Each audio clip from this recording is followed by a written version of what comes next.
बिस्मिल्लाहिर्रहमानिर्रहीम अस्सलाम वालेकुम नाज़रीन, एक नए व्लॉग के साथ आपकी खिदमत में हाजिर हैं। मेरे साथ मौजूद हैं सीनियर जर्नलिस्ट मतीउल्लाह जान साहब और senior court reporter Asad Ali तूर।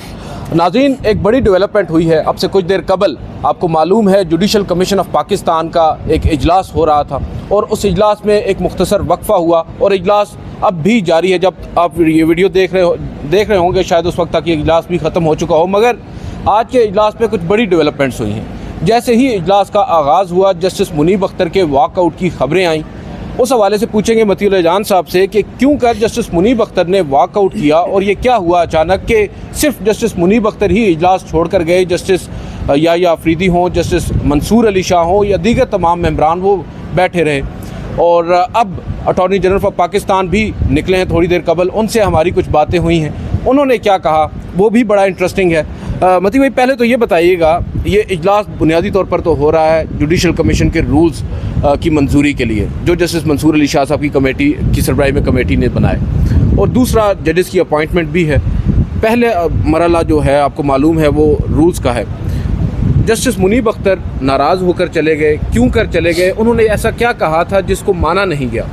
देखिए, हमें तो नहीं पता कि वो नाराज़ होकर गए, हंसते हुए गए, गुस्से में गए और बकौल किसी सहाफ़ी के पैर पटकते हुए गए। तो मगर हमें इतना ज़रूर अंदाज़ा है कि ये एक बड़ी ही लॉजिकल पोजीशन है जो जस्टिस मुनीब अख्तर ने ली है कि देखें, जुडिशल कमीशन के अंदर जो लॉ मिनिस्टर होते हैं वो एक्स ऑफिशियो मेंबर होते हैं। वो कोई आज़म नज़ीर तारड़ साहब जो हैं वो तारड़ बरादरी की नुमाइंदगी नहीं कर रहे जुडिशल कमीशन में, वो बतौर वज़ीर कानून वफाकी हुकूमत के नुमाइंदा हैं। और जब वफाकी हुकूमत ने पिछले इजलास में जो मई में हुआ था ये वजह बताई थी कि हम आइनी तरमीम लेके आ रहे हैं, तो वफाकी हुकूमत के इस नुमाइंदा वज़ीर कानून के कहने पे वो इजलास मुलतवी कर दिया गया था। और 3 मई से लेकर आज तक आप देख लें 3 महीने हो चुके हैं, बल्कि अभी ये चौथा महीना जा रहा है कि जो कवायद जो प्रपोज़ किए गए थे जो जस्टिस मंसूर अली शाह की कमेटी की तरफ से, वो मंजूर नहीं हो सके, सिर्फ इसलिए कि शायद हमारे किसी जज को इंतज़ार था कि आइनी तरमीम होगी और उसकी नौकरी की मुद्दत में इजाफा हो जाएगा। मतलब 4 महीने से इजलास ही नहीं बुलाया गया दोबारा जुडिशल कमीशन। और अब जो 13 तारीख को आज ये इजलास रखा गया, तो इसमें जस्टिस मुनीब ने यही कहा कि भाई एक वफाकी हुकूमत का एक ज़िम्मेदार अफसर है, नुमाइंदा है, वज़ीर है, उसने कहा था कि आइनी तरमीम हो रही है और हमने वो इजलास उसके कहने पे मुलतवी कर दिया था और हम सब ने एग्री किया था। तो अब आप उससे पूछें तो सही ना कि आपने जो धोखा दिया एक किस्म का जुडिशल कमीशन को, आपने बेवकूफ़ बनाया जुडिशल कमीशन को, वो वज़ीर कानून किधर है? वो आके बताए कि भाई वो आइनी तरमीम का जो आपने एक जिसको कहते हैं ढकोसला छोड़ा था, वो क्या हुआ उस आइनी तरमीम का? क्यों आपने एक आइनी फोरम को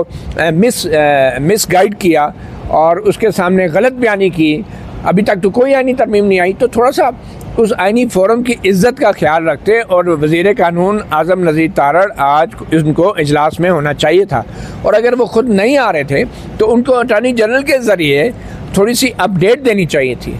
मगर यहाँ पे हमने आके देखा है कि एक वफाकी हुकूमत का नुमाइंदा वज़ीर कानून जुडिशल कमीशन को बेवकूफ़ बना के इजलास मुलतवी करा देता है। आज दूसरा नुमाइंदा है अटॉर्नी जनरल ऑफ पाकिस्तान, आज उन्होंने आज हमसे कुछ देर पहले बात करते हुए कहा कि जुडिशल कमीशन का क्या ताल्लुक़ है जी कि वो आइनी तरमीम के बारे में हमसे बात करे। तो भाई, आपके वज़ीर कानून जब जुडिशल कमीशन को बेवकूफ़ बना रहे थे तो उस वक्त आप क्यों खामोश रहे बतौर अटॉर्नी जनरल? उस वक्त आपने क्यों नहीं जुडिशल कमीशन के इजलास में कहा कि वज़ीर कानून साहब आपकी आइनी तरमीमों का जुडिशल कमीशन से कोई ताल्लुक़ नहीं है? आज आप कह रहे हैं कि जी जुडिशल कमीशन का क्या ताल्लुक़ है आइनी तरमीम से, ये काम तो वफाकी काबीना ने करना होता है, ये पार्लियामेंट ने मंजूर करना होता है। तो इसका मतलब है कि जिस जज को आपने लारा लगाया हुआ था कि उसकी नौकरी की मुद्दत बढ़ा दी जाएगी, उस जज को आपने इस्तेमाल किया और उस जज ने जो है जुडिशल कमीशन का इजलास मुलतवी कर दिया और उस प्रेस रिलीज में लिखा कि all agreed, it was agreed, सब ने इत्तफाक किया कि इजलास मुलतवी किया जाए। और बाद में वो भी पीछे हट के उन्होंने कहा जी मैंने तो इख्तलाफ किया था, मेजॉरिटी ने कहा था कि वो कर दिया जाए। तो मेरे ख्याल में जस्टिस मुनीब अख्तर का जो वॉकआउट करना है वो कोई गुस्से में नहीं है, वो एक बड़ी बुनियादी लॉजिकल बात है कि भाई जो हुकूमत का वज़ीर अगर जो आइनी फोरम को बेवकूफ़ बना रहा है तो उसको या वापस आके या तो माफ़ी मांगनी चाहिए और बताना चाहिए कि आइनी तरमीम के हवाले से कोई पेशरफ्त नहीं है, हमारे पास 2 तिहाई अक्सरियत नहीं है। वो इसलिए नहीं आए और इसी वजह से नहीं आए कि उनके पास बताने को कुछ नहीं था। उन्हें बताना पड़ता कि वो कौन कौन से हथकंडे इस्तेमाल कर रहे हैं अब आइनी तरमीम के लिए, या आइनी तरमीम की खदोखाल क्या है जो शायद हुकूमत नहीं बताना चाह रही। अच्छा असदुल साहब, मती भाई ने बड़ा राइटली इस चीज़ को पॉइंट आउट किया है। एक बात जो बार बार हो रही है वो एक जज की हो रही है जिनको तोसी देना मकसद है या उम्र बढ़ाकर उनको मज़ीद 3 साल जारी रखवाना है।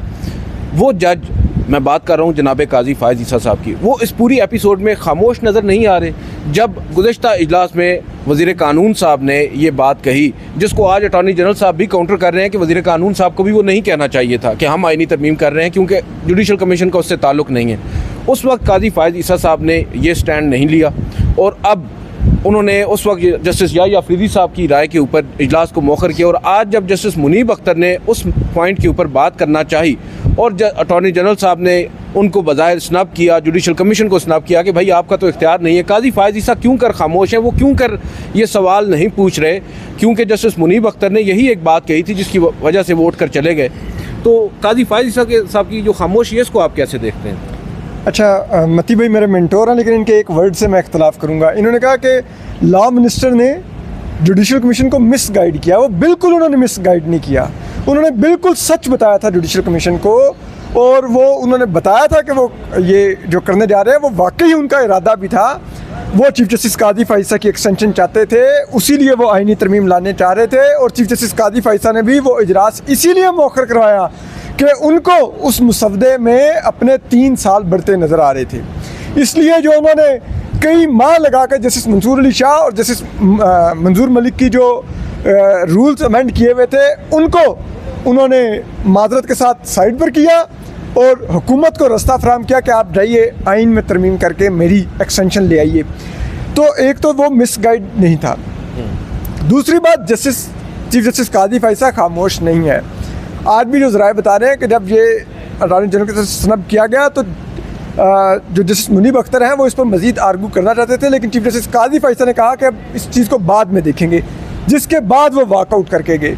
तो चीज़ ये है कि चीफ जस्टिस काजी फ़ायज़ ईसा, उन्होंने ये बात वाज़ेह हुई है कि जस्टिस मुनीब ने इजलास मौखर करने की बात नहीं की, उन्होंने सिंपल ये कहा है कि वज़ीर कानून को बुलाकर पूछें, वजाहत नहीं कि ये कहाँ पे आइनी तरमीम और क्यों नहीं हुई। और वो बात बिल्कुल मती से इत्तेफाक करता हूँ, हुकूमत वो वजाहत यहाँ पर इसलिए नहीं करना चाह रही क्योंकि अगर वजाहत करेगी, एक तो उनको बताना पड़ेगा कि 2/3 मेजॉरिटी नहीं रही, दूसरा उनको वो आइनी तरमीम के खदोखाल बयान करने होंगे कि वो क्या आइनी तरमीम है और क्या हुकूमत अब भी वो लाने में दिलचस्पी रखती है कि नहीं। अगर अब भी लाने में दिलचस्पी रखती होगी तो फिर इस सूरत में जुडिशल कमीशन में मौजूद जजेस को ये कम अज़ कम मालूम पड़ जाएगा कि हुकूमत अब भी बाय हुक और क्रुक कोशिश कर रही है वो खेल खेलने की, और अगर नहीं भी करेगी तो तब भी जाहिर बात है उस आइनी तरमीम की सूरत में चीफ जस्टिस काजी फ़ायज़ ईसा को भी एक एम्बेरसमेंट का सामना होगा कि वो वाकई एक्सटेंशन लेना चाह रहे थे। तो वो ये चीज़ें हैं, इस वजह से उन्होंने नहीं बताना था और इसी वजह से अटॉर्नी जनरल ऑफ पाकिस्तान ने ये पोजीशन ली कि जुडिशल कमीशन ऑफ पाकिस्तान उनसे नहीं पूछ सकता कि आइनी तरमीम का क्या बना। तो वो चीज़ ये है कि ये मामला वही है, ठीक है। एक आइनी तरमीम इसलिए फंसी हुई है कि वो 12 जुलाई का तफसीली फ़ैसला आना है, और मेरे ख्याल में अब उस आइनी तरमीम का पूरा इन्हिसार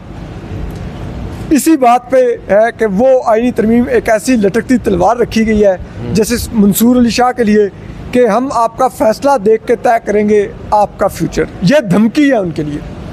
कर ये सकते हैं, नहीं वो एक अलग बात है, ठीक है। ये माजी में भी इन्होंने जस्टिस रियाज शेख को, चीफ जस्टिस थे मुशर्रफ ने, इस तरह आगे किया था 3 साल उनकी वो जैसे कहते हैं ना वो टेन्योर उनका एक्सटेंड किया था, उनकी उम्र की मुद्दत बढ़ाकर, लेकिन वो उसी मुशर्रफ ने 17वीं तरमीम में वो वापस ले ली थी। तो यहाँ पर भी ये करके देख ले, पता चलेगा कल को चीफ जस्टिस काजी फ़ायज़ ईसा की यूटिलिटी ख़त्म हो जाएगी तो वो आइनी तरमीम रिवर्स हो जाएगी, तो मज़ीद एम्बेरसमेंट के साथ घर जाएंगे। तो ये अब उनकी चॉइस है, वो लेना चाहते हैं क्या करना चाहते हैं। आज वैसे इजलास में बताया यही जा रहा है कि जब जस्टिस मुनीब अख्तर की जानिब से ये सवालात उठाए गए और उन्होंने अपनी बात रखी सामने, तो दीगर जजेस साहिबान उनके साथ उठकर बाहर तो नहीं आए। कम अज़ कम जस्टिस याह्या अफरीदी साहब के बारे में बताया जा रहा है कि उन्होंने उनके मौक़िफ़ की तायीद की है और इस सवाल को दोहराया है, क्योंकि जस्टिस याह्या अफरीदी ही वो वाहिद जज थे जिन्होंने पहली इंस्टेंस में जब 3 मई को इजलास हुआ था और वज़ीर कानून ने अमेंडमेंट का बताया था, तो उन्होंने कहा था कि हमें इजलास को मौखर कर देना चाहिए, और आज फिर उन्होंने ये सवाल भी पूछा, मगर हमने देखा कि चीफ जस्टिस काजी फायज़ ईसा इस सवाल को फ़िलवक्त एड्रेस नहीं करना चाह रहे। वो फ़िलवक्त रूल्स को मंजूर करवाने के जानिब उनका ज़्यादा ज़ोर है, बल्कि ये भी बताया जा रहा है कि जस्टिस मंजूर अहमद मलिक जो कि वीडियो लिंक से शरीक हुए हैं इजलास में, वो आवाज़ें देते रहे जस्टिस मुनीब अख्तर को कि मुनीब साहब रुक जाओ, मुनीब साहब रुक जाओ, वो नहीं रुके। आप अच्छा, अदील, बात ये है कि जब 3 मई को ये जुडिशल कमीशन का इजलास मुलतवी हुआ था, एक प्रेस रिलीज़ आई थी जिसमें चीफ जस्टिस काजी फायज़ ईसा ने ये लिखा था कि इट वाज एग्रीड कि ये इजलास मुलतवी कर दिया जाए। अच्छा, मज़े की बात यह है कि फिर 28 अगस्त को एक लेटर जो उन्होंने हाई कोर्टों को लिखा जजों के नाम मांगने के लिए, उस लेटर में चीफ जस्टिस मौसूफ लिखते हैं कि बाय मेजॉरिटी ये एग्री हुआ था कि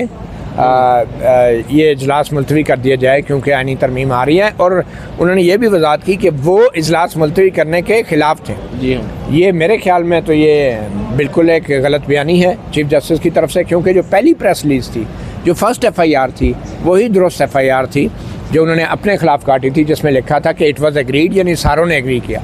अब सारों ने क्यों एग्री किया? सारों के दिल में लड्डू फूटने शुरू हो गए कि जनाब हमारे 3-3 साल नौकरियाँ बढ़ जाएंगी, ठीक है,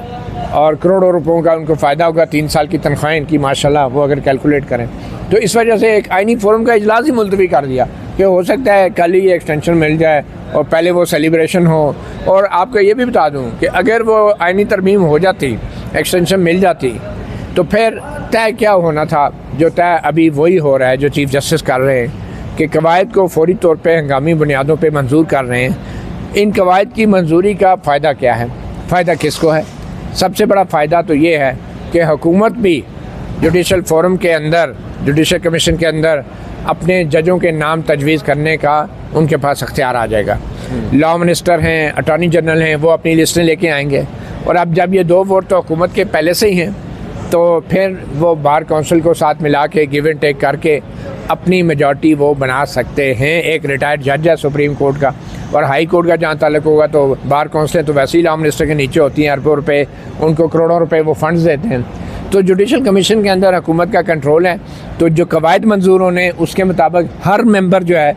वो नाम तजवीज़ कर सकेगा जज का। तो पहले ये होता था कि चीफ जस्टिस नाम देता था, 2-3 जजों की कमेटी थी, वो उसके स्क्रूटनाइज करते थे और वो अपनी रिपोर्ट देते थे हर जज के बारे में, फिर वो कमीशन उस पर वोट करता था। तो मुझे ये लगता है कि चीफ जस्टिस काजी फायज़ ईसा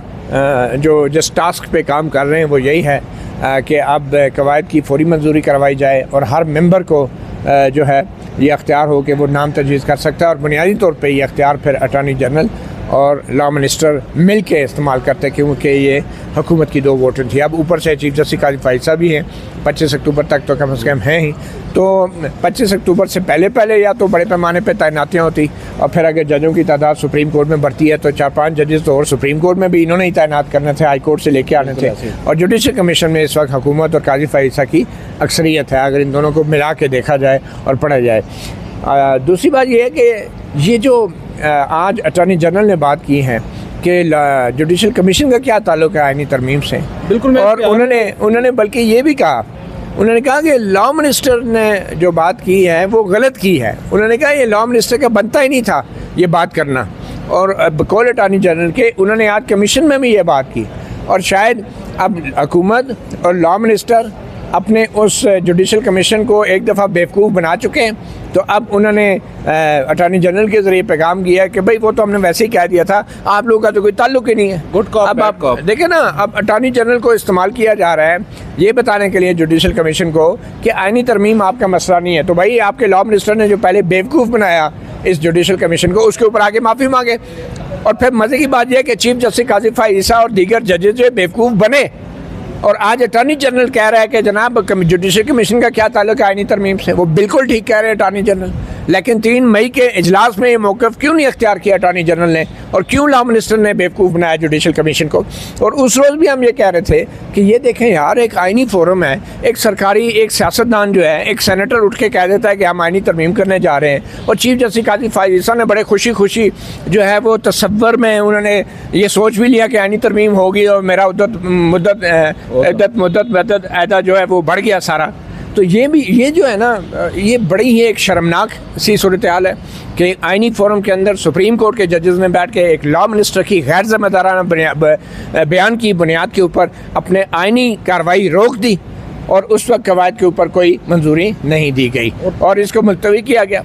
और मेरे ख्याल में अब कम से कम लॉ मिनिस्टर को आके ज़रूर इस पर माफ़ी मांगनी चाहिए, वगरना जुडिशल कमीशन को जो है इसका नोटिस लेना चाहिए। बिल्कुल आपने बात दुरुस्त की है। इसमें एक चीज़ बड़ी इंपॉर्टेंट है कि लॉ मिनिस्टर पहले राउंड में तो नहीं थे, अब दूसरे राउंड में भी नहीं आए। अभी मैंने कंफर्म किया है कि वो अभी तक उन्होंने शिरकत नहीं की और अटॉर्नी जनरल से जब पूछा तो उन्होंने भी कहा कि वो अभी नहीं आ रहे। मुझे एक चीज़ बताइएगा सतूर साहब, वीडियो कंक्लूड करने से पहले, कि एक जानिब बात हो रही है जुडिशल पैकेज की, जस्टिस काजी फायद ईसा साहब को 25 अक्टूबर के बाद चीफ जस्टिस बरकरार रखना इस वक्त मकसद नज़र आता है हुकूमत का, हुकूमती इत्तेहाद का, इस्टेब्लिशमेंट का। दूसरी जानिब बात ये भी हो रही थी, ज़राए से कुछ लोग ये दावा कर रहे थे कि मौलाना फजलुर रहमान साहब ने अंदरून खाना हिमायत कर दी है उस जुडिशल पैकेज की। अब 2 रोज़ से हम खबरें देख रहे हैं, उन्होंने एक तकरीर की और उसके बाद एक उनका एलामिया भी आया, एक हिदायतनामा आया अपने सेनेटर्स को। तो अब उस हिदायतनामे और उस तकरीर के बाद आप क्या देख रहे हैं? क्या मौलाना फजलुर रहमान सपोर्ट करेंगे किसी भी आइनी तरमीम को, बिलखसूस चीफ जस्टिस काजी फायद ईसा साहब जिस तरमीम के नतीजे में अगर चीफ जस्टिस रहते हैं 25 अक्टूबर के बाद? मुझे लगता है चीफ जस्टिस काजी फैसला का जितना इस्तेमाल था वो हो चुका है अब,